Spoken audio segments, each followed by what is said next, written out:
भगवान भाइयों नमस्कार। हॉर्टिकल्चरल टॉक शो में आपका स्वागत है। आज मेरे साथ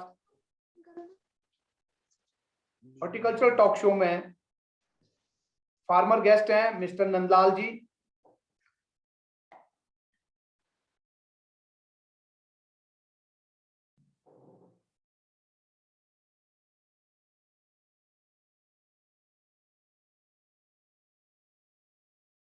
उनका अभी शायद, हाँ जी, आपका कैमरा ऑन हुआ है। आपका माइक्रोफोन ऑफ है, आपका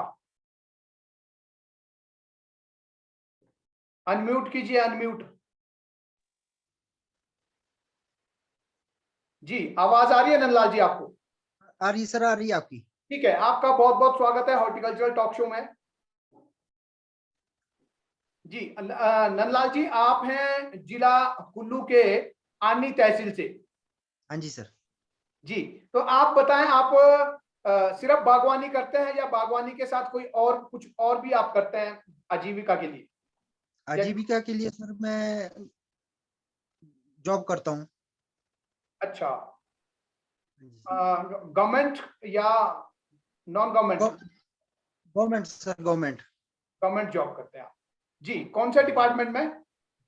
एजुकेशन डिपार्टमेंट में sir.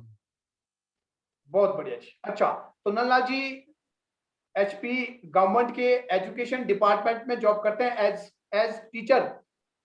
As a JVT teacher sir. As a JBT teacher, बहुत बढ़िया जी। तो कैसा रहा लॉकडाउन? पिछले साल से जो है टीचर्स को काफी छुट्टियां मिली हैं, तो आपने काफी इंजॉय किया होगा छुट्टियों को। और ऑर्चर्ड, मुझे लगता है आपने तो ऑर्चर्ड में बिताया होगा ज्यादा समय हाँ छुट्टी। सर, और चढ़ में किया काम हमने 2 साल सर।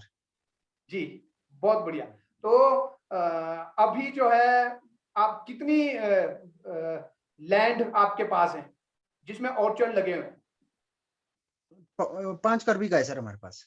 जिसमें बगीचे लगे हैं? हाँ जी, 5 बीघे में। जी, तो आपको अभी कौन सी ऐसी समस्या आपको लगती है जो बगीचे में आपको जो परेशान करती है कि ये एक समस्या है जिसके ऊपर मुझे कुछ इम्प्रूवमेंट करने की जरूरत है, ये मुझे तंग कर रही है? सर कॉलर है हमारा, कॉलर की प्रॉब्लम आती है हमारे बड़े पौधों में सर। अच्छा, न्यू कलर नहीं आ रहा है। अच्छा, आपके पुराने ऑर्चर्ड्स हैं सीडलिंग रूटस्टॉक के ऊपर, जिनमें सीडलिंग पर। है ना, जिसमें हाँ जी रॉयल रॉयल होगा उसमें लगा हो?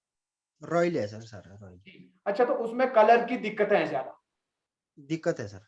ठीक है, तो सीडलिंग ऑर्चर्ड जो है अमूमन उसमें जो मैंने देखा है, सीडलिंग ऑर्चर्ड में जो है लगभग 50 से 60% ऐसा सेब होता है जो 50% के आसपास जिसमें कलर होता है। 50 से 60% कलर जिसमें होता है हाँ जी।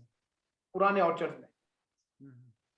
तो आपने वीडियोस पूरी देख ली? देखिए सर, पूरी पूरी देखी वीडियो सर। 13 की 13? 13 की 13 देखी सर। पूरे इंटरेस्ट के साथ, डायरी पेन के साथ? क्या नोट्स भी बनाए आपने क्या?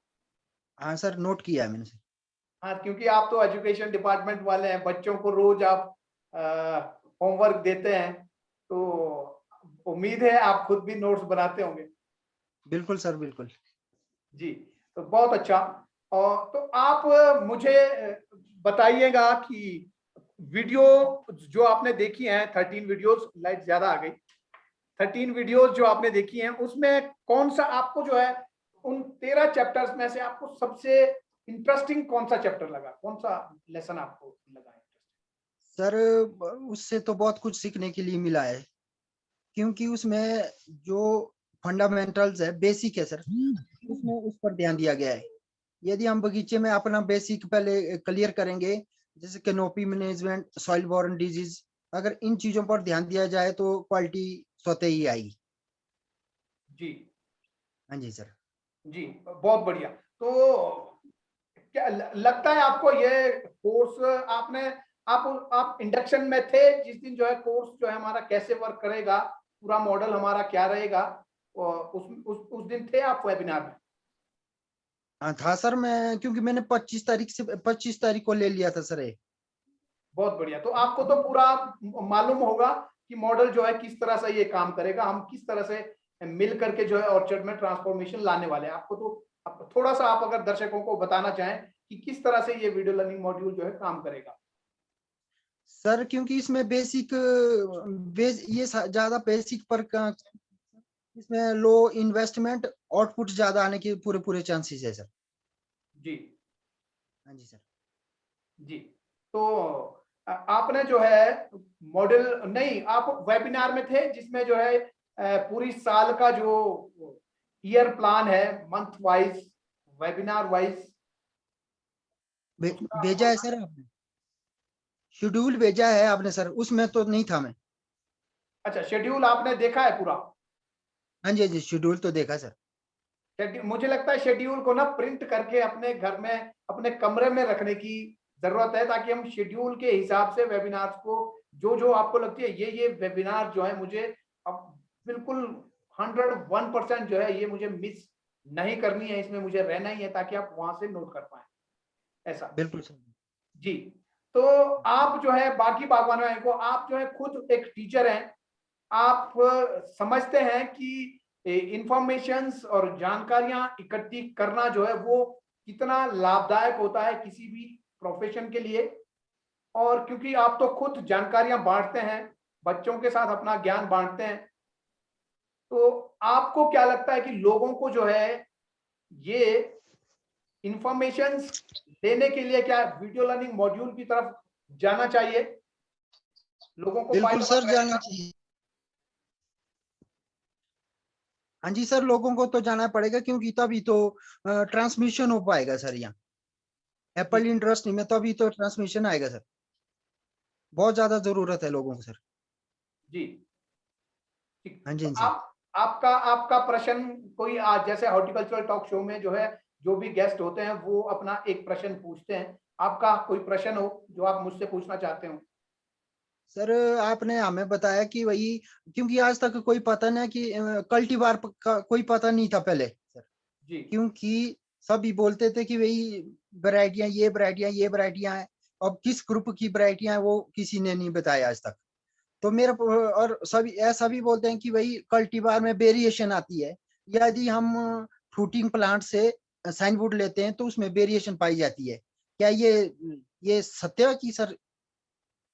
बिल्कुल बिल्कुल। देखिए जब हम किसी एक कल्टीवर को या किसी एक वैरायटी को किसी भी रूट स्टॉक के ऊपर, चाहे हम सीडलिंग रूट स्टॉक के ऊपर लगाएं चाहे क्लोनल रूट स्टॉक के ऊपर लगाएं, और जब हम उस पौधे को कहीं प्लांट करते हैं किसी खेत में, तो अलग अलग जमीन में जो है, अलग अलग ज्योग्राफिकल कंडीशन में, अलग अलग एलिवेशंस में पौधा जो है वो अपने हिसाब से अलग रिएक्शन उसका रहता है। और हम देखते भी हैं ऑर्चर्ड के अंदर एक आध कोई ऐसा पौधा, सीडलिंग्स में जो है, सीडलिंग के ऊपर जब हम प्लांट लगाते हैं तो उसमें जो है वेरिएशन की ज्यादा संभावनाएं रहती है सीडलिंग्स में, क्योंकि अच्छा सर। सीडलिंग का जो स्टॉक है, जो जो जो पार्टी है, वो क्योंकि हर एक पार्टी जो है वो अलग अलग बीज से बनी हुई है, अलग अलग बीज से, हर एक अलग बीज से अलग पौधा बना हुआ है, तो उसमें वेरिएशन की, क्योंकि हर एक बीज की अपनी अपनी गुणवत्ता और अपने अपने उसके अवगुण होंगे, तो उसी हिसाब से वो जो फ्रूट प्रोड्यूस करता है, जो वो प्रोडक्शन देता है, वो भी जो है अपने अपने हिसाब से वो देगा। इसीलिए सीडलिंग ऑर्चर्ड्स में जो है वेरिएशंस भी थोड़ी ज्यादा दिखती हैं। तो इस हिसाब से अगर उस प्लांट के ऊपर कुछ वेरिएशंस उस फ्रूट के कलर में या साइज में आती हैं, तो जब हम उसको वहां से कहीं दूसरी तरफ सियोनवुड लेकर के लगाते हैं तो अवश्य ही दूसरी तरफ जो है उसमें वेरिएशन आएगी। तो सीडलिंग्स में जो है वेरिएशन आने की थोड़ी ज्यादा चांसेस होते हैं। जो क्लोनल रूट स्टॉक्स हैं उसमें जो है वेरिएशन होने के चांसेस कम होते हैं। बट उम्र के साथ साथ पौधे की जैसे जैसे उम्र बढ़ती है वैसे वैसे जो है वो अपनी क्वालिटी में जो है खरा नहीं उतर पाता है। आपने भी देखा होगा अपने ऑर्चर्ड में पुराने जो पौधे रहते हैं उसमें कहीं ना कहीं साइज छोटा आना या कलर में समस्या आ रही है, इस तरह की कई सारी जो है समस्याएं रहती है। तो सीडलिंग के ऊपर जब लगता है प्लांट, उसके ऊपर जब हम कोई कल्टीवर ग्राफ्ट करते हैं तो वहां से जो है वेरिएशन होने के चांसेस अधिक रहते हैं।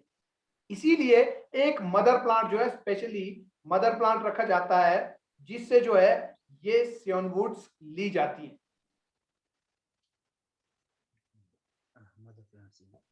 सर जैसे रूट स्टॉक में, जैसे हमारी कुछ रूट स्टॉक में फ्रूटिंग आई है सर, उससे क्या साइन बोर्ड ले सकते हैं हम?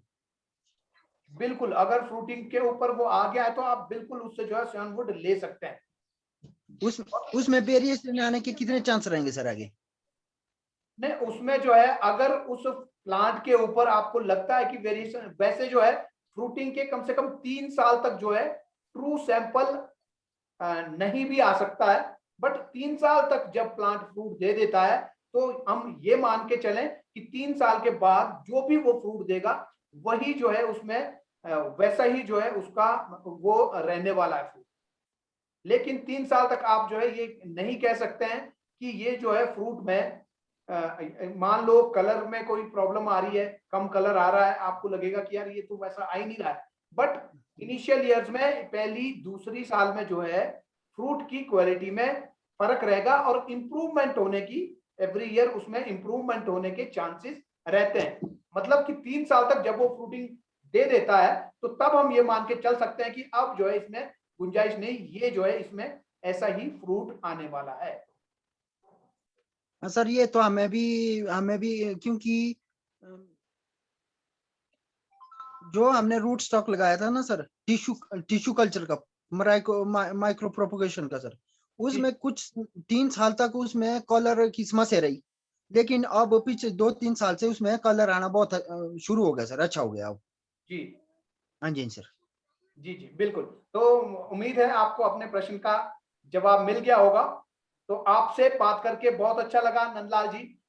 उम्मीद करता हूं कि आप जो है ये modern apple farming with Jitu Chauhan जो आपने ऑनलाइन कोर्स लिया है, इस कोर्स को आप जो है इस कोर्स से अपने ऑर्चर्ड में ट्रांसफॉर्मेशन लेके आएंगे और हम जो है मिल करके आपके बगीचे के अंदर जो है कई सारे बदलाव लेकर के आएंगे और जो आपकी कलर से संबंधित समस्या है, अगली बार जब भी आप हॉर्टिकल्चरल टॉक शो में सेकंड टाइम आएंगे तो मैं ये समझता हूं कि आप तब जो है आपकी ये समस्या ना हो, तब आपकी ये समस्या जो है पूरी तरह से सॉल्व होनी चाहिए और आपकी कोई और समस्या हो तो बात करेंगे।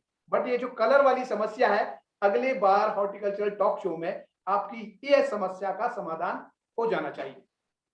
तो आप वीडियो लर्निंग मॉड्यूल का आनंद उठाएं और आपसे मिलते हैं लाइव सेशन में इतवार को। ठीक है सर। जी ठीक है नंदलाल जी, धन्यवाद। एक ही प्रश्न।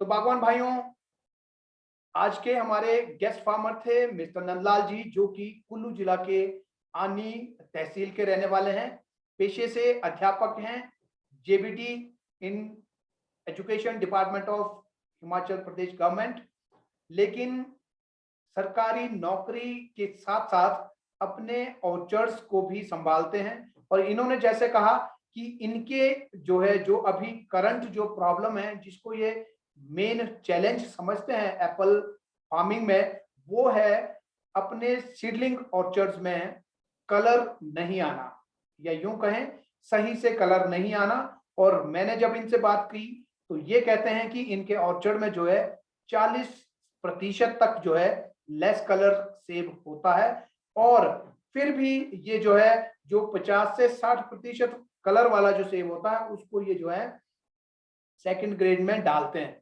तो ये जो समस्या है ये बहुत सारे बागवान भाइयों की है, कलर से रिलेटेड समस्या। तो आप जो है आपको भी यदि ऐसी समस्या आ रही है तो आप जो है हमारा online video course on modern apple farming, उसके लिए अपने आप को एनरोल कर सकते हैं। आप जाएं www.jittuchan.com के ऊपर और अपने आप को आज ही एनरोल करें। तो मिलते हैं कल हॉर्टिकल्चर टॉक शो में, तब तक के लिए नमस्कार, जय हिंद, जय भारत।